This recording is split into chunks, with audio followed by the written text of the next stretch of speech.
Thank you. Thank you very much, dear Professor Stefan Herzig. Thank you for your introduction. Dear representative of academia, dear students, ladies and gentlemen. It is a great honor for me to be here and share with you the Armenian vision of the promise of digital and technological age. A permanent technological revolution has now been underway for many decades, and it is an irreversible reality moving us to the threshold of the fourth industrial revolution. It has brought a promise of freedom and independence, of collaboration and exchange without limits, of boundless possibilities. The progressive transformation of everything we do, say, and produce is clearly visible. Digital devices have changed the way we relate to one another. A new chemistry is generated between consumers and producers, users and suppliers, and more importantly, between citizens and governments. The IT enables us to establish communication channels that cannot be controlled. Technology has empowered citizens to amplify their voices and hold governments accountable. To make it simple, they make democracy more accessible and accessible. This is what exactly happened in Armenia. IT was of the case to the success of the Armenian velvet non-violent people's revolution.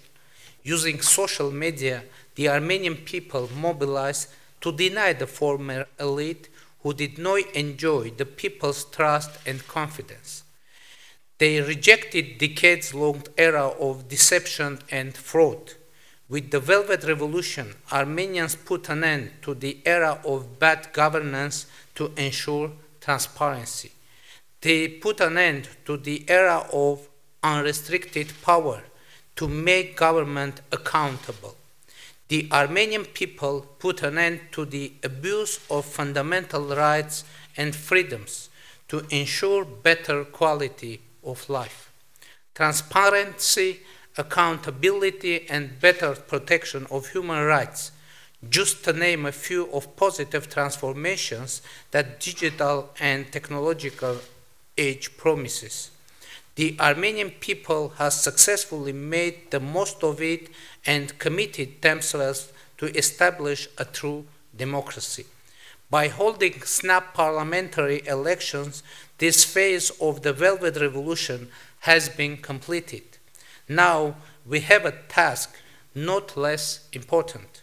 We desperately need an economic revolution. To this end, we are going to widely utilize all the opportunities that digital age promises. Ladies and gentlemen, the promise of the digital and technological age is even bigger when it comes to relation between consumers and producers, users and suppliers.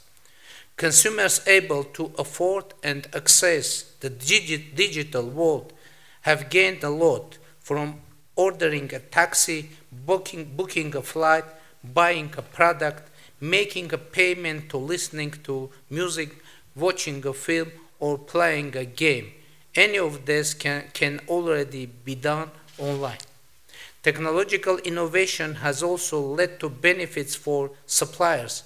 Logistics and global supply chains have become more effective, and the cost of trade has decreased. All this have opened new markets, fostering economic growth. More importantly, IT and digital age enhance international competitiveness of individual countries. This is especially true for small countries like Armenia that due to geographical and geopolitical restrictions have limited impact on global processes. IT provides level playing field for all actors regardless their might and scale. Also for this reason, the Armenian government has prioritized the sector of high technologies as one of the major pillars of its economic development. Leaning on almost century-long traditions, we are on the path to building a truly technological and industrial economy. We want to meet 21st century standards with ever wider opportunities and prospects to position Armenia as a country producing high value and knowledge intensive goods and services with creative human capital at its core. Armenia was considered to be the former Soviet Union Silicon Valley, where nearly to the Soviet era first semiconductor computer and one of the first in the world was manufactured. The major part of computing systems and electronics for submarines and spacecraft of the USSR were both invented and manufactured in Armenia. Advanced antenna research, design and production was conducted in Armenia. The major semiconductor design, production, test, and integration centers were in Armenia. Today, the Armenian potential has widened up. The IT sector in Armenia grew fivefold over the past 7 years with an annual rate of about 25%.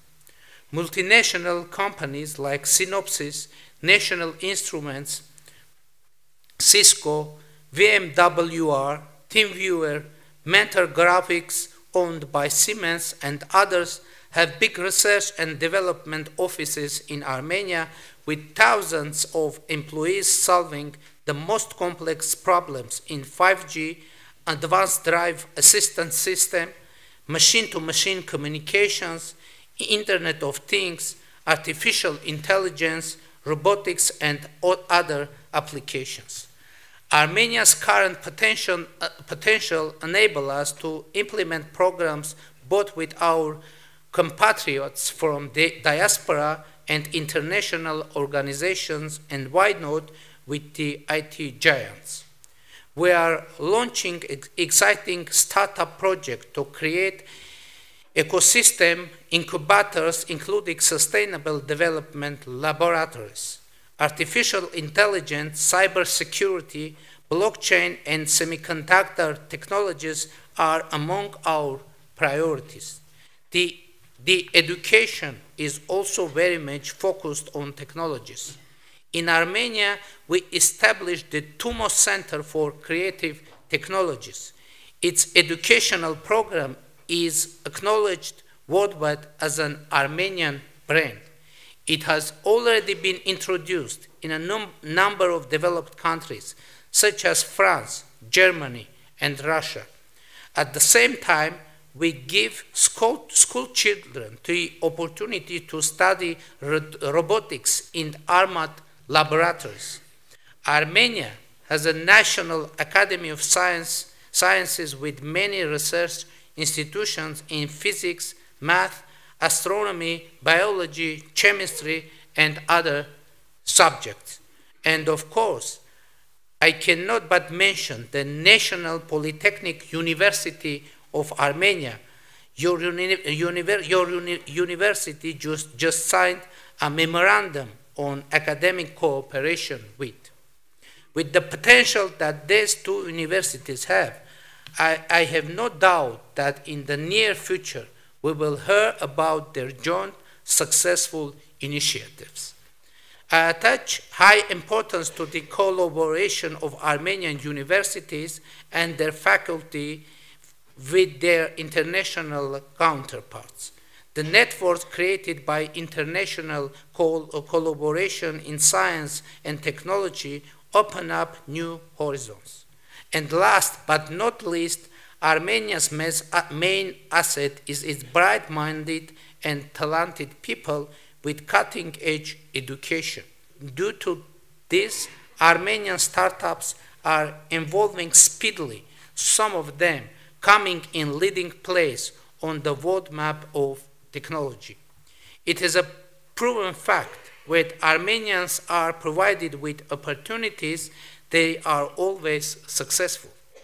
This is why more Armenians stand out in diaspora as compared to the homeland. This is why our government is doing its best to ensure compatible environment in Armenia to make it a home for intellectual potential of its people. In acknowledgement of this potential, for the first time in the 40-year history of the World Congress on International Technologies, a small developing country as Armenia will be hosting the very Congress. The mere fact that the largest and the most reputable international event in the industry will be held in Armenia speaks for itself. More than 2,000 delegates are expected to attend from about 60 countries. I am extending an invitation to you all to come and participate in the Congress. It will also be an opportunity to get first-hand information about Armenia and the level of development of information and communication technologies there, and last but not least, enjoy our ancient culture, hospitality, art, and food. Ladies and gentlemen, the promise of digital and technological age is limitless. The mere possibility of billions of people to connect to each other with unlimited storage capacity and unrestricted access to knowledge paves the way to do the impossible. Technology breakthrough in such fields as artificial intelligence, robotics, nanotechnology, biotechnology, and others create opportunity for this.